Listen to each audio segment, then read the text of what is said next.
Alright, when I decided to go down this path of re-examining the Assassin's Creed series all over again with fresh eyes, I knew I was going to have to prepare myself to cross paths with the most controversial among them. Assassin's Creed 3. Not since the first installment did an Assassin's Creed game garner such a mixed reception. When I first played it originally back in 2012, I remember it not being my favorite, but not all that bad. People were just overreacting. Assassin's Creed 3 was just another victim to the know-it-all critics. Guys, I gotta tell you, they were right. Assassin's Creed 3 is a mess. It's a missed opportunity. It's a failure of adaptation. It's just bad. And it really sucks because they threw in some really cool things like the ship battles and well, that's pretty much all I can think of. You know, I can visualize the direction Ubisoft was going. A fresh start, a revamp, a final conclusion to a revolutionary dynasty. Unfortunately, what we got instead was a misdirected failure of execution. Now, I've been thinking about why my tune has changed since the first time I played this back in 2012. And I think it's because I went from playing all the previous games consecutively, one after the other, having gotten used to their similar pace and structure. The camera, the controls, the combat, and the overall rhythm was relatively homogeneous, and for whatever reason, Ubisoft thought the time was right to break all of that down and build it up from scratch. Let's just start with how this game introduces us to its setting and its characters. In modern open-world games, the most important thing to me is a solid gameplay loop, which Assassin's Creed games are usually fantastic at. In the past games, especially Brotherhood, your objectives were revealed in a concise, expeditious manner. You knew your goals, they were largely familiar to you from the past games, and you were free to explore the world to accomplish them. Because AC3 decided to switch it up, having you first play as Haytham, taking the necessary time to develop his storyline, then much later introduce you to Connor, your overall main character, it made the game feel like the first 10 hours of the game was nothing but exposition and tutorials. Which is unlike the previous games where they threw you in relatively quickly. And this sort of pacing would be fine if this was a standalone game or a game not called Assassin's Creed. But it's not. It's technically the third installment of a trilogy, and its pacing is so much slower. In other words, for a large part of the game, I was like, can I just be an assassin now? No! We need to tell our 10-hour version of the Karate Kid, damn it. Perhaps this is all because Assassin's Creed 3's narrative is much more serious in tone. I mean, I get it. We're talking about American history here, and if anyone's been paying any attention, there's very little more controversial than our own history, especially from a Native and African American perspective. But to the game's credit, it tiptoes around those landmines pretty well, and sufficiently grabs your attention emotionally, especially when it comes to its characters, which are suitably written, especially Haytham. He's my favorite. One minute he's like, well, I was leaving. Then the next minute he's like, I'm going to feed you your teeth. I would even argue that his character is the anchor to which the story thematically hangs itself, which is basically complicated relationships. Fathers and sons, assassins and Templars, America and Britain, colonialists and natives, America and slavery. Again, kudos to Assassin's Creed 3 of doing a pretty good job of walking this very complex tightrope of ideals, and honestly, it's the thing that saves me from calling it the worst. It's good to see the people finally taking a stand against injustice. Says the man who owns a slave. But ultimately, the gameplay loop becomes an unfortunate casualty. I mean, it's weird. In all the other games, save maybe one, I was really excited to get out into the world and start gathering secrets and looking for ways to customize your character and such. In 3, I didn't have the same feeling. I mean, how exciting was it to get all the different pieces of armor for Ezio? That was fun. Here, sure, you can customize the color of your outfit, but armor upgrades are gone, which I guess would make sense for the time period, but it's just not as fun. I mean, you can still buy different weapons and stuff, but it just felt like the customization was limited in this game. In action-heavy games like Assassin's Creed, so much of what makes them great is feeling and instincts. Another casualty of 3's desire to be remodeled. They basically revamped the controls entirely, perhaps in an effort to further streamline the entire process. Unfortunately, it's so foreign to the past 3 games that it took me well into the last act of the game to get the hang of it, and they don't work very well.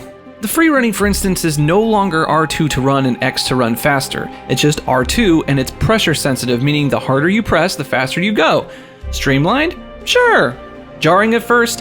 Absolutely. You move so much faster in this game to the point of it feeling loose and unstable, especially when it comes to climbing. Speed doesn't always mean better. Yeah, we may be traversing more ground, but it loses some of that realistic quality that made it revolutionary in the first place.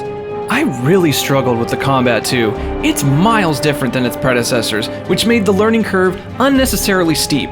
To parry or counter in all the other games, all you would have to do was just hold down R2 to get in a defensive stance and press the attack button at the right moment to initiate a counter. Simple enough. In AC3, you don't have to hold down R2 anymore.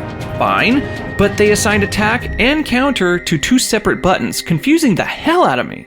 And God forbid you pressed on any direction with the joystick when you countered, because all that did was toss the enemy to whatever direction you pressed. Come on. Gosh dang it.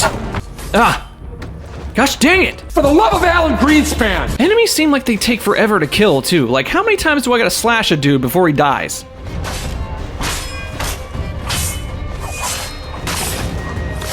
You know, honestly, I can get over these abrupt changes if the game wasn't so damn glitchy. And I'm not talking simple graphical issues. We're taking a war, Captain! I'm talking near game-breaking problems. Notoriety, for example. All the other games had this. It's fairly straightforward. You get caught murdering some dude, a bunch of guards come after you, dispatch the group of them, giving you a moment to run away, and then you either pay off your bounty or tear some posters down or whatever to decrease your notoriety. This worked fine. There's no reason to change this.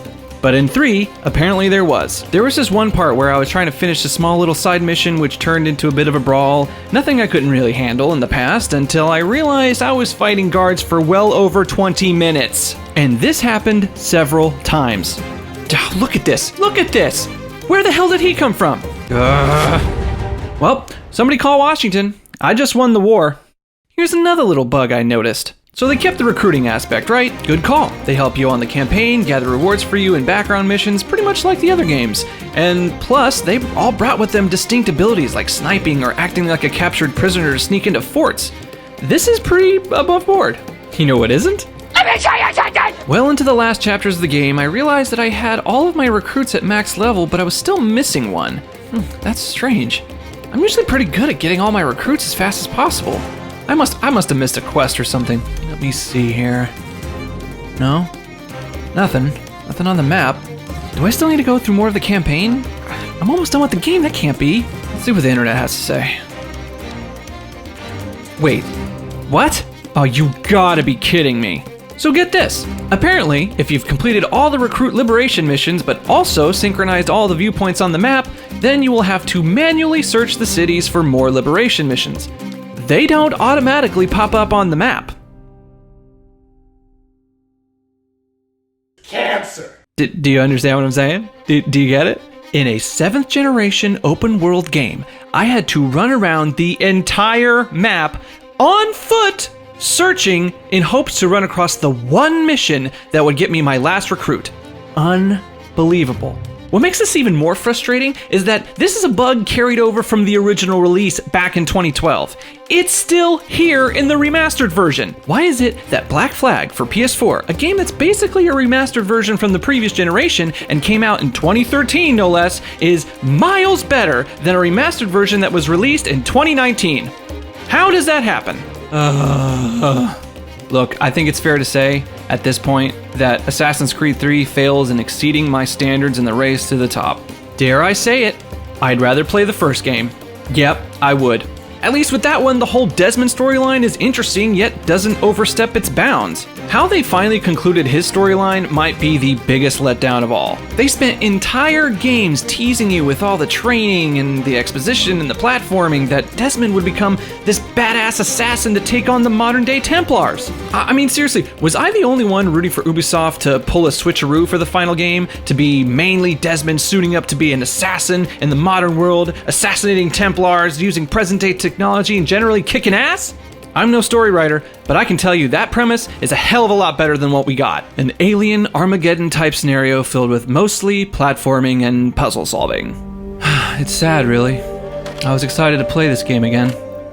I was hoping that a remaster would fix all of the game's hangups. That it would reinvent itself from being the underwhelming mess of the franchise to the underrated game that you missed out on. All it is now is a 2012 reminder of how, in just one game, Ubisoft was at the brink of having it all fall apart, and that only a miracle could bring it all back to life.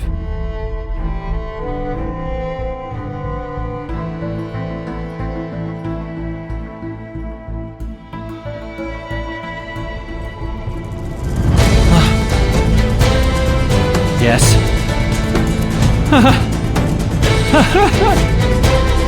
Oh my god.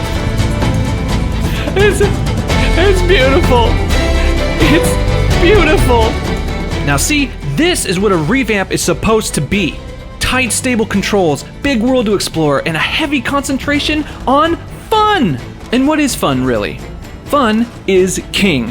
Where 3 was a controversial experiment in the morose, Black Flag is a return to form. It's a AAA apology letter. It's the best played yet. Ah, fuck. Jesus, did I work on all these videos just to come around to the initial conclusion? Yes, science! You know what? It doesn't matter. Black Flag exists and the world is better for it. It does so many awesome things. For instance, everything you need to know about the game is shown to you within the first hour. Okay, we're pirates. Awesome. There's gonna be ship battles, like the ones in 3, but more options and more maneuverable. Gotcha. We're playing as Edward Kenway. Oh, wait, that sounds familiar. Oh, he must be related to Hatham. Oh, it's a prequel? Word. You got your combat, free running, and overall control scheme. Fantastic. Wait, we work in an office? Okay. Alright, that's a little weird, but hey, we're off and moving along. The Assassins vs. Templar thing was always in your face from the first 3 games, and it held steady as the central theme up until now. But after 3's convoluted wrap-up, it's understanding people got bored. So Black Flag's answer to that was, yeah, we don't care either, let's just be pirates. And the game's main character reflects that attitude. Put your ambition to better use, Kenway. Find the sage with us. I've no stomach for you and your mystics, Mary. I want a taste of the good life. An easy life. You see, Edward Kenway doesn't get swooped up in all the assassin nonsense like all the previous protagonists. Well, at least not at first. He's a pirate, damn it. And considering his lively cast members like good old Blackbeard, Edward is suitably written with the right amount of levity and seriousness.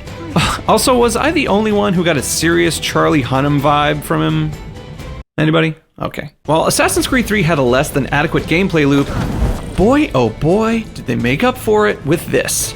Not only do you still have the assassin stuff to do, like assassination contracts, synchronizing viewpoints, campaign missions, you know, regular Assassin's Creed stuff, you still get to do all that stuff, but within entire treasure-filled peninsulas with your own customizable ship, the Jackdaw, which can be upgraded with money and supplies. Money you can get through missions, treasure maps, and such, but you can get supplies by raiding warehouses located on different landmasses, or by taking out various enemy ships out on the seas via ship battles, which is quite possibly the best pirate simulation ever in gaming. I mean, battling ships itself is really quite fun with the amount of firepower you can have, like cannons and mortars. Helpful hint, upgrade mortars ASAP. You won't regret it. That's all fun, but the real stuff is when you board the downed ships. Pull them in with a will! This is what makes you a pirate. What do you think, Sloth?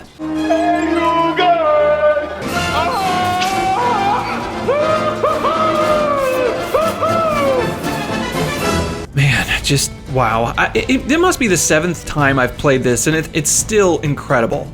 What a turnaround. It's a comeback story for the ages. There's no wasted time. It's quite self-aware in that aspect, and it doesn't try to be anything else other than a fun thrill ride filled with exciting stuff to do. That isn't to say that it doesn't throw in solemn beats for more emotional incentive here and there. But it's after this game that I feel Ubisoft found its footing again. They readjusted the entire franchise around fun. Look, I know I've been saying this word a lot, but I don't know how else to hammer this point home. Fun is king, and Black Flag is too.